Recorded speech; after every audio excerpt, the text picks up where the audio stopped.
Movie the Best was an odd line because it dropped, had a couple of waves, then Studio Series came out and it just stopped. Like it just vanished. But I liked it.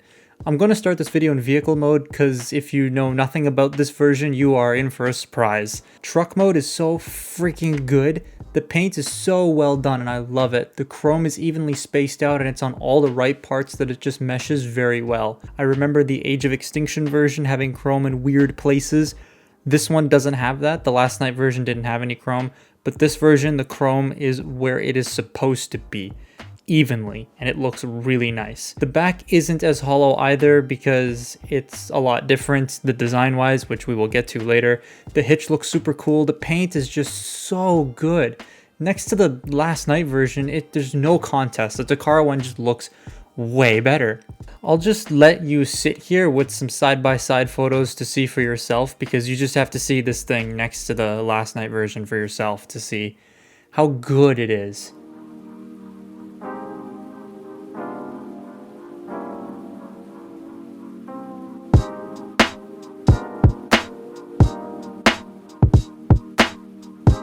This just goes to show you the potential this mold had that was severely underused in the mass production release.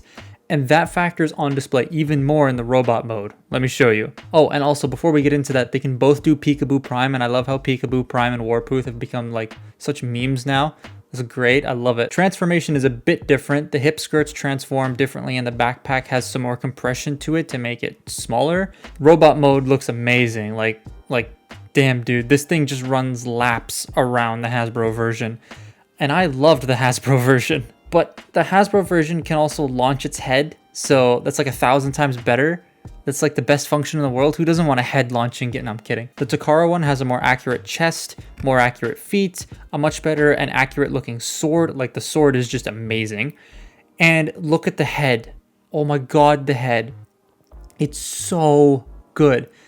And the face changes. Oh, I love that. This head is just superior to the one that came on the official, well, it is official, the one that came on the mass-produced release. He also comes with an axe that was never used in the Last Night, and he doesn't come with a vector shield, but the axe is really nice. However, mine kind of came bent out of the box. Speaking of the box, this is a much better box than what we get at mass retail.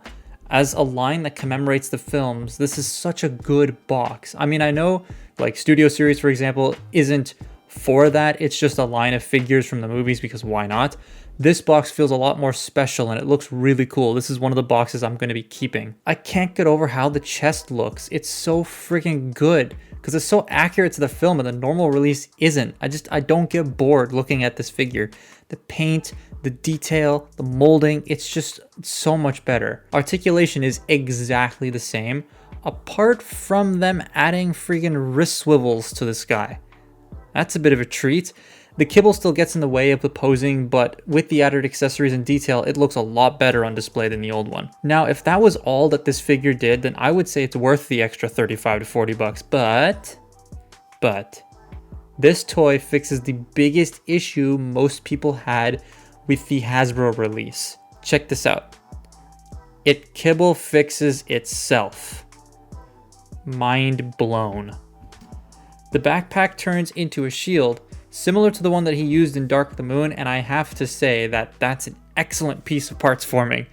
The scabbards for both weapons are still on the back, so that's great, and there's some extra back detail to top it off. That makes this thing 100 times more worth the price than the Hasbro one. I loved this mold before, like I'm one of the few people who actually love this mold, and I really love it now. However, this is going to be very controversial, but I prefer the look of the backpack more on the toy as opposed to being a shield. I know, but here's the thing. I'm so used to it that it looks weird to me without having the backpack on. While it's really cool, it does display very well without the backpack on, and this does remedy the figure for a lot of people.